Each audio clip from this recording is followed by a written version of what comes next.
welcome to the show. I'm Ross. I'm Juliet. And today we have a question for you. What's our question? The question is, why the future never comes? And why do we keep planning for the future? And so does the future really exist? So, Juliet. Yes. What has made you come up with this question? Well, I was listening to Eckhart Tolle, which I've been studying years and years, but finally my consciousness is at a point that I finally get him, And I was always trying to visualize and manifest and make plans, and this is what I'm going to do, this is what's going to happen. And I realized recently, the more I listened to it, he basically said the future never arrives because we are always in the present moment. And then it put me in a loop. If the future never arrives, if I'm always in the present moment, why am I planning for the future? Therefore, what's the cure for this disease? Yes. Because we are like a obsessive manifester. We always want to manifest. We always want to visualize. I'm kind of tired of it. And it's so common right now to always be thinking about what you're manifesting, what's going on in the future, but at the same time, like you're not supposed to be thinking about the future. And something interesting for me is like Eckhart Tolle talks about for 2 years he sat on a park bench. I think he said he was even like homeless, but he was perfectly happy and perfectly bliss.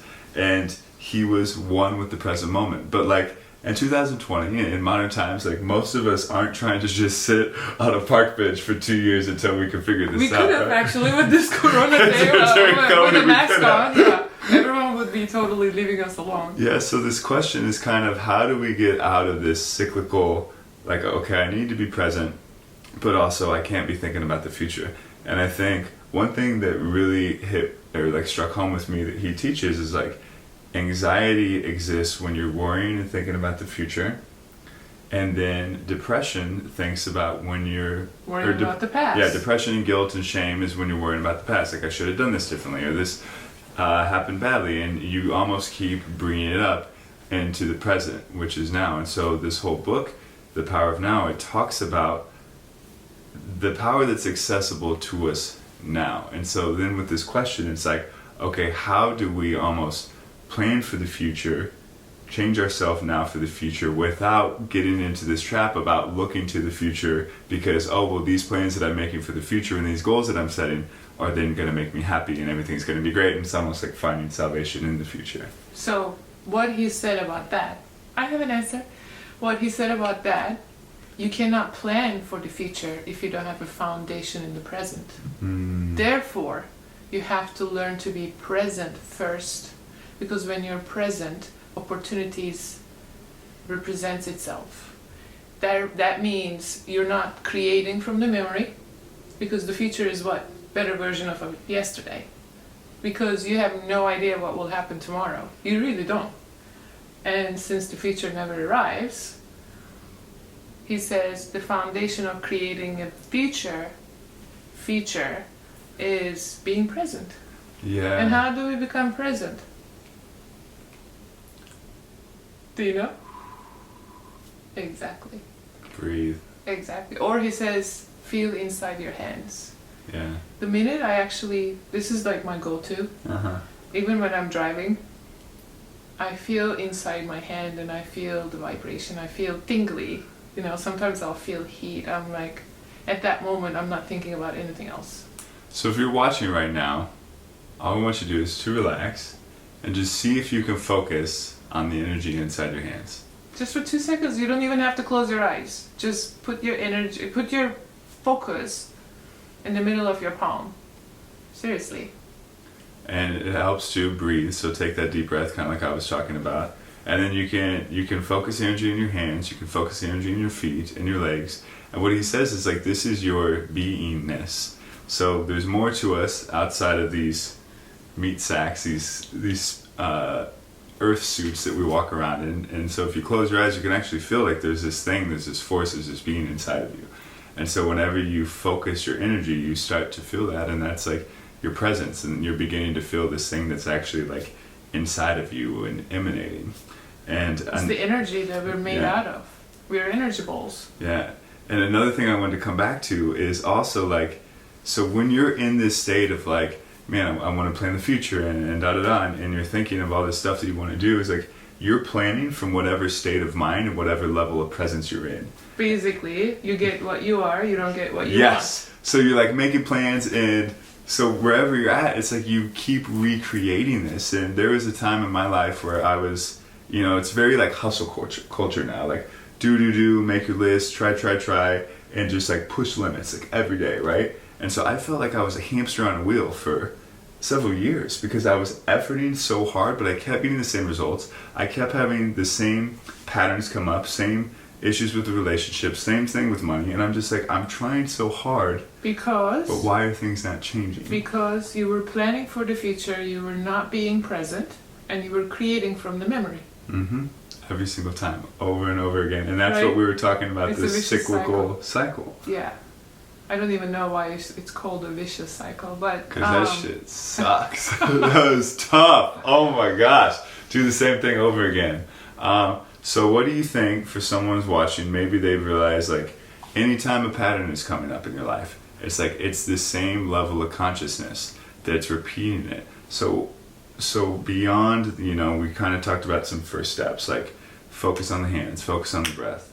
Like where do you go from there? Think about this. When you look in the mirror, what do you see? You see your reflection. Yeah.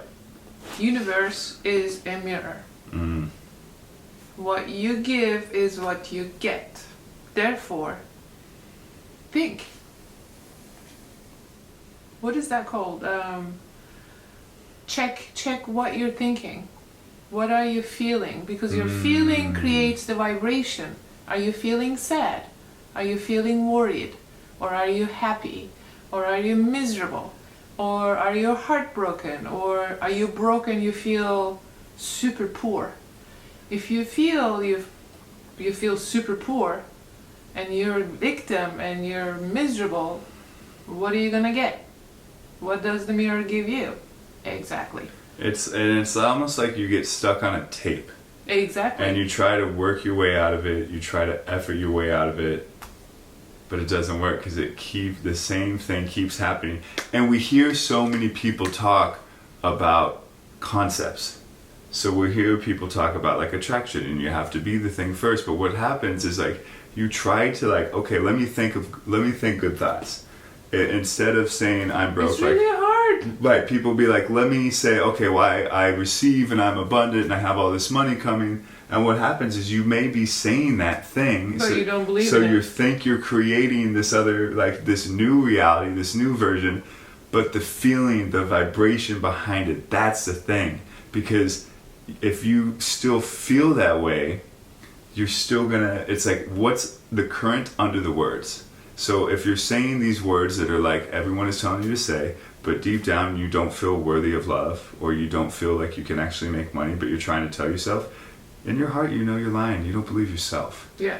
And then what happens is you feel bad because you're trying and it's not working, and then it's like this cycle, because there's like shame and then there's guilt, and then it's just like, and it just piles up. Okay, this is a tool. You don't have to do it, but this is what I do. Whenever I get stuck in a fear mode, mostly fear and worry, I totally watch a funny video on YouTube. Just to get me out, like, for 2 seconds, it could be a cat video, baby video. I like puppies. Something stupid, something no-brainer. Literally just watch something. Just get yourself out of that. Because the more you stay in it, the deeper it gets. It's like a big hole. Yeah, it's like a snowball. Like, so if you think of a snowball and it's rolling down a hill, it just keeps getting bigger and bigger and bigger. And so you can have a positive snowball that's going uphill and gets bigger positively, or a negative snowball that's going down a hill. But you can't think your way out of a bad vibration. So what Julyet is saying is like, you have to get out of whatever scenario you're in. So if you can literally turn on YouTube and type puppies or funny cat videos and you start laughing, like next thing you know, like scientifically, you feel better. You feel better. You're releasing different hormones. You have less cortisol going, and like then from there you can start having access to new thoughts that will actually make you feel better. Yes, you can move also. Yeah. Because when I was depressed, I would not want to leave the bed. Yeah. And I would be in the like, what is it called? Fetus pose. yeah. Like I'm not opening up. I'm not breathing. And I was like, ugh. I was in a dark place. Mhm. And my friend told me, just get out of the bed and Yeah. just jump. Yeah. Like jump. I'm like, why? I don't want to jump, you know? But the point was to move the energy. Yeah. Because energy gets stuck. And what Eckhart is trying to teach us, I mean, he's an epic person, but He I is. think, I wish we were all there. When that happens, usually around 3 a.m. in the morning, in the middle of a night, you're sleeping and all of a sudden you think about your bills. Oh my God, I have the rent and the bills coming and I have to take the kids to school. Like, it happens. I don't know why at 3, but it happens. He says, focus on your hands or just take a couple of conscious deep breaths. And when you do that, your egoic mind, which is the matrix talking, literally subsides. Mm-hmm. And that helps me a lot too. Now I don't this know. is so important, and I'm Yeah. glad you said that because it made me think of this. So this is something that had me stuck for a long time, like a few years, is like Eckhart Tolle has amazing stuff, but what happened to me specifically is I would do that. I would have a thought come up that would make me feel bad, and I'm like, oh, I'm not supposed to think about this. Like I need to either think about something more positive, which is what you hear in Law of Attraction, or let's just go, let's be present. What happens is those feelings don't go anywhere. No. So they suppress, they subside. And then what happens is, okay, so at 3 in the morning, you let it go, you go back to bed. The next day, it's like, hey, how you doing? And you just let it go again. You're like, no, I have to be doing good stuff. And then the next day, it's like, hey, I'm still here. Like, don't forget about me.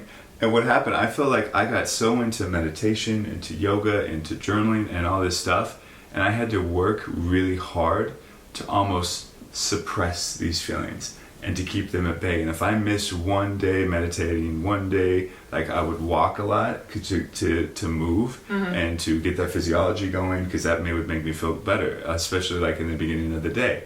But it was almost like this was so deep under me that it was just like waiting for me to just make one little mistake, forget to do one of my things.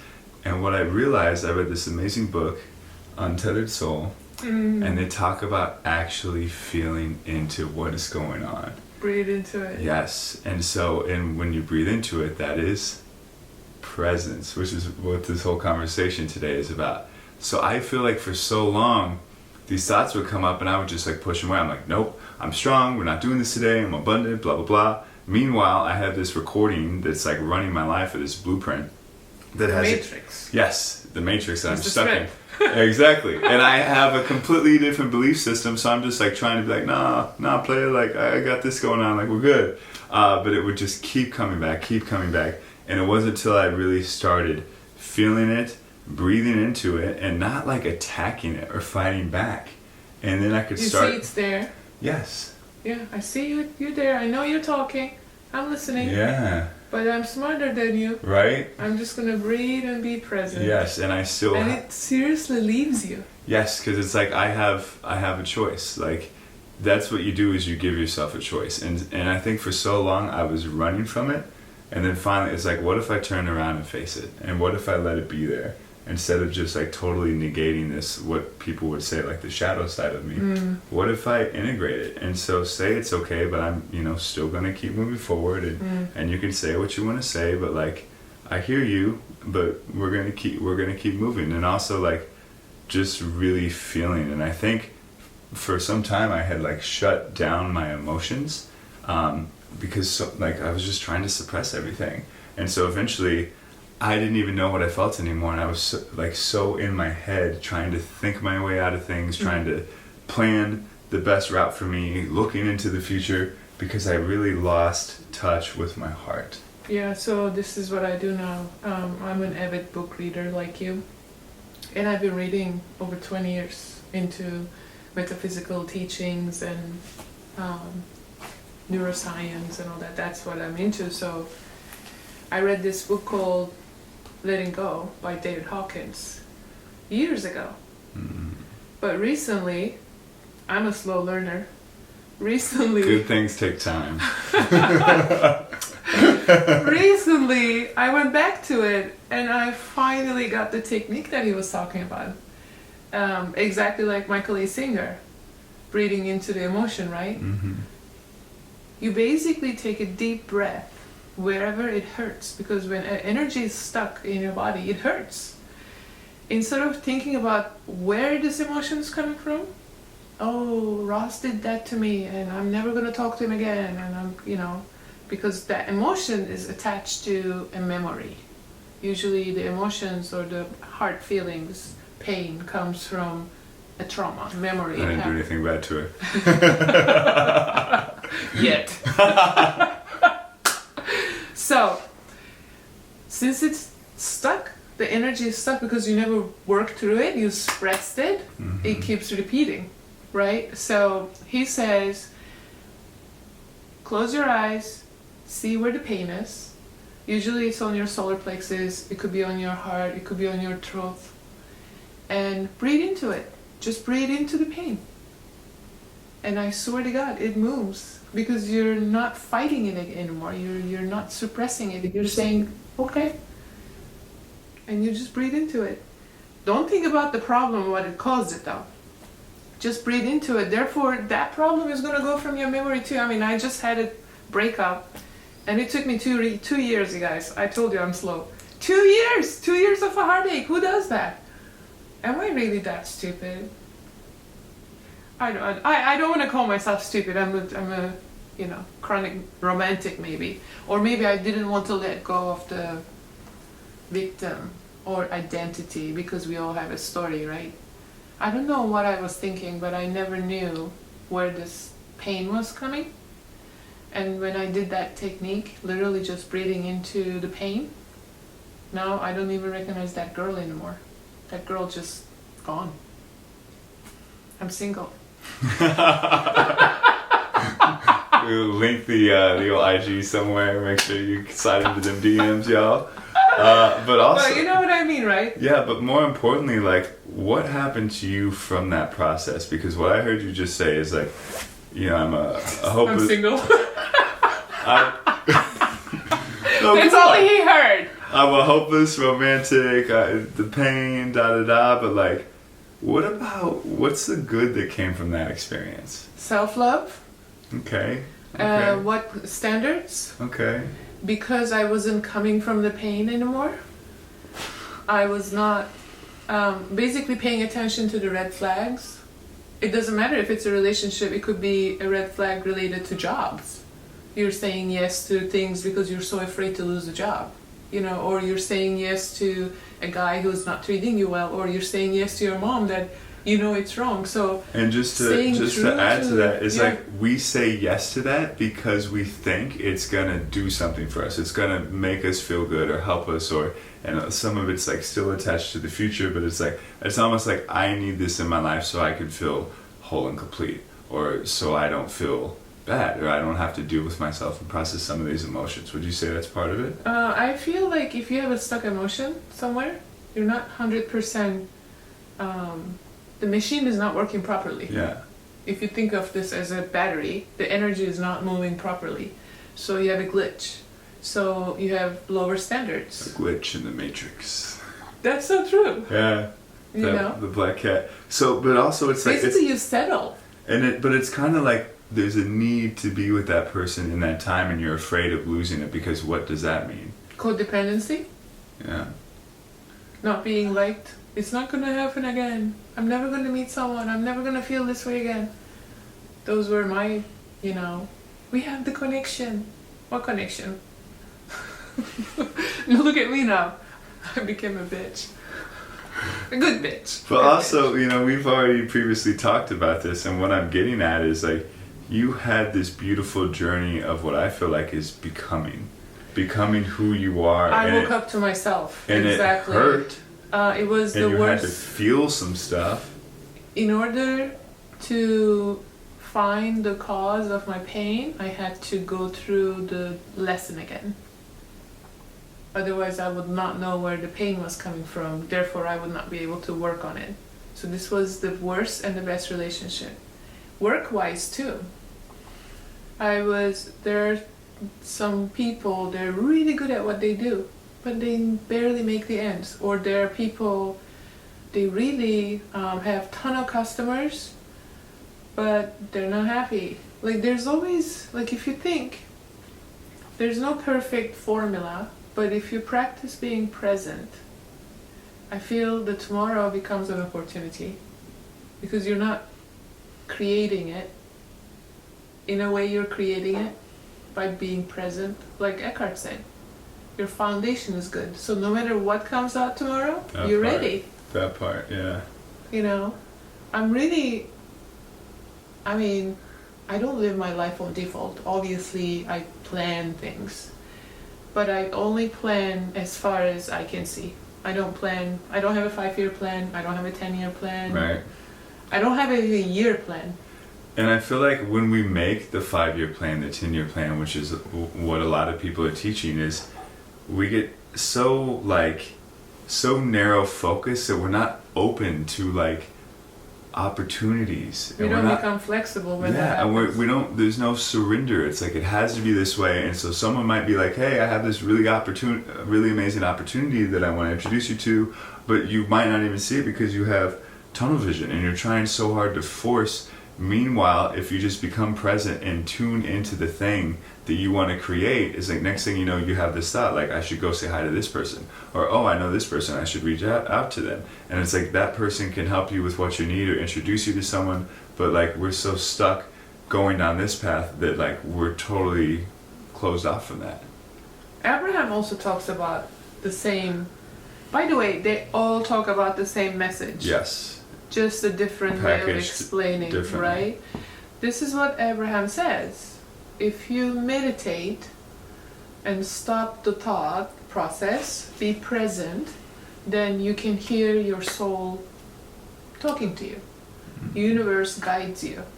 If you're present, when the tomorrow comes with the opportunity, you're able to process it from a clear perspective instead of, oh, I have my 5-year plan, I already made my decision, I'm not going to take the $1 million you're offering me tomorrow because I have other plans. You know what I mean? Right. You're a little bit more flexible.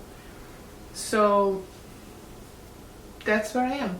I make like a plan for my month. This is what I do. What's my next best move? Yeah. That's it. Mm-hmm. And sometimes my brain will go into planner mode and doer mode and what do I want to create, and I'll have like a lot of energy, and it's like excited energy, but also if I go and meditate with the focus of like, okay, like I have all these things in my mind, like what should I focus on? Sometimes I'll come out of that meditation very clear and like, this is the thing, let's put my energy here. And it's crazy like how much quicker you can get to where you're even trying to go because you're putting your time in the right things instead of like just looking busy, like putting my time and energy everywhere, like doing so many But you things. were present and you heard the message. Yes.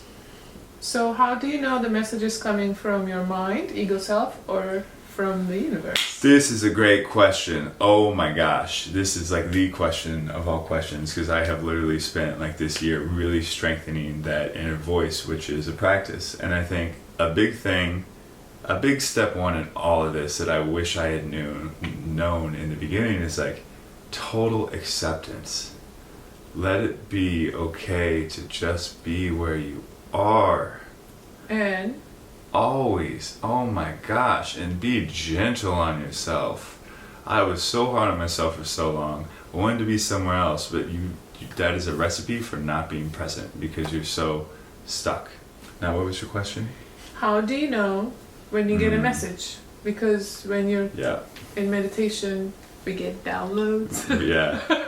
So I love when people call it, I just had a download. It's true though. So how do you know if it's your ego talking or it's really universe guiding you? So what I notice is like, this is why I went into the talk about... I know the answer. I'm just... Right. So for me, it helped me get clear by doing all of these things. So the total acceptance, because and being comfortable with where I was, because what would happen is like, my brain kept trying to find a solution. Like literally one day I'm like, I'm gonna move here, I'm gonna go here, I'm gonna be a day trader. I'm like, my brain was working, always working so hard, and it was exhausting. It was trying to plan this like mythological place that I was gonna be in the future, and I was gonna have everything I need, and I was gonna be happy, and it was gonna be wonderful. And which never comes. no, ever. And I'm planning from this state that wasn't good. And so that was definitely not my intuition. That was not a download. That was not source, because I was so gunked up at the time that I couldn't hear it. And so after the practice of letting go, and in agape they say let go and let God. Yeah. So you surrender and you let go, and then you're open to these things. Sometimes it will be the first thing you hear, and your brain will be really quick to be like, you might have an idea, oh, well, I'm not this enough, I'm not good enough, I'm not tall enough. Never a problem. Because your brain's job is to keep you safe. Exactly. Your brain never wants you to try something new. And that's from a biological standpoint. Yes. Because I mean, we're in survival. Yeah, years ago, if we're out in the tribe, hunting, and there's like a pack of lions coming, like we're probably not going to mess with them. We're going to go find a lone one. And so now in 2020, when our brain's still trying to operate that way, things are a little sticky. Yeah. But also now it's like, for me, I don't have to just like get an idea and like, okay, I'm gonna go act on this and put everything into it. It's like, I like to let it sit, and I feel like I let it come out of me, instead of it's like, oh, I'm gonna try to create this. Like, it should feel fun, it should feel good, it should feel easy. And I think that is a big difference. You just said the key word.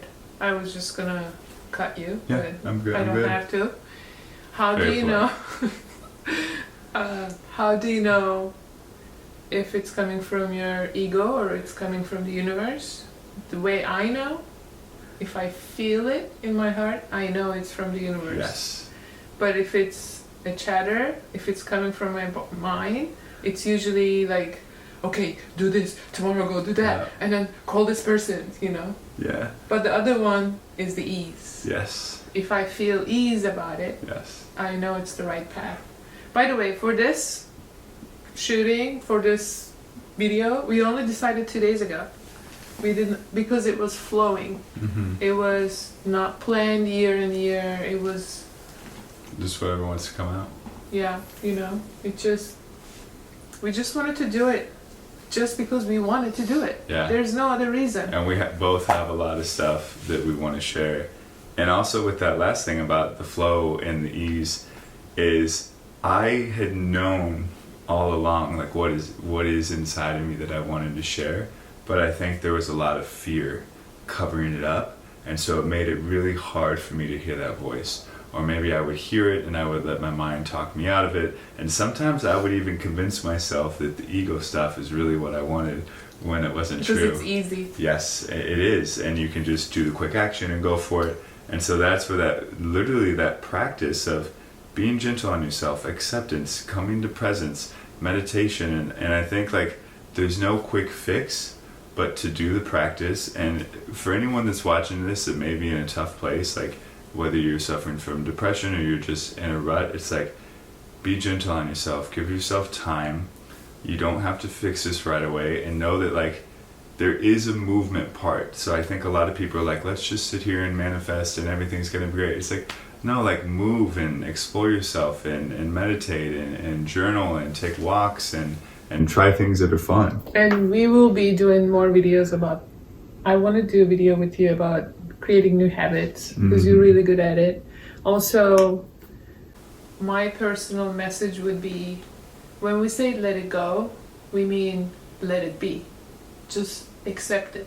The minute you accept it, it stops fighting. Yeah, absolutely. Yeah. We have so much to talk about. Oh my god, I'm like so burst out right now, like I'm ready to go again. Thank you so much for staying with us and hanging, and we really hope that maybe this sparks something new in you and will help you in some way. Yeah, we're just having fun. And if all else, maybe enjoyed looking at us. Such a Leo. Until we meet again. Mwah.